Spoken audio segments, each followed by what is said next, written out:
இங்க நம்ம பூமி ஒரு மனித குழந்தைய தத்தெடுத்து வளர்க்க ஆரம்பிக்குது. அது மட்டும் இல்லாம இந்த பூமி அந்த குழந்தைக்கு இந்த கேலக்சியை சுத்தி காமிக்குது. அதுக்கப்புறமா தன்னோட வாழ்க்கையில நடந்த எல்லா விஷயங்களுமே ஒரு கதையா அந்த குழந்தைக்கு சொல்ல ஆரம்பிக்குது. சோ அந்த கதைகளை கேட்டுதான் இந்த குழந்தையும் இப்ப வளர ஆரம்பிக்குது. ஆனா இந்த குழந்தை நாளாக ஒரு ஒழுக்கமில்லாத குழந்தையா வளர ஆரம்பிக்குது. கொஞ்சம் வருஷத்துக்கு அப்புறமா இந்த குழந்தை அந்த பூமியை துளி கூட கண்டுக்கவே மாட்டேங்குது. இப்படியே பெருசான இவன் நம்ம பூமியோட சைஸுக்கே வந்துடுறான். அது மட்டும் இல்லாம ஸ்மோக்லாம் பண்ண வேற ஆரம்பிக்கிறான். அந்த ஸ்மோக்காலேயே இந்த பூமிக்கு உடம்பு சரியில்லாம ஆயிடுது. ஒரு கட்டத்துக்கு மேல இந்த பூமியால தாங்க முடியாம அவனை எப்படியோ கீழே போட்டுருது. சோ இப்ப இவன் அந்த பூமியை வந்து பாக்குறான். பார்த்தா அந்த பூமி இப்ப பேச்சு மூச்சு இல்லாம இருக்கு.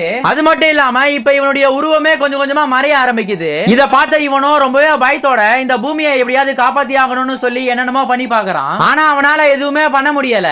அதுக்கப்புறமா தான் இவனுக்கு ஒரு ஐடியா ஒண்ணு வருது. கிரவுண்ட்ல தண்ணியும் அன்பையும் சேர்த்து நிறைய மரங்களை வளர்க்க ஆரம்பிக்கிறான். சோ இப்ப நம்ம பூமியும் எழுந்துக்குது.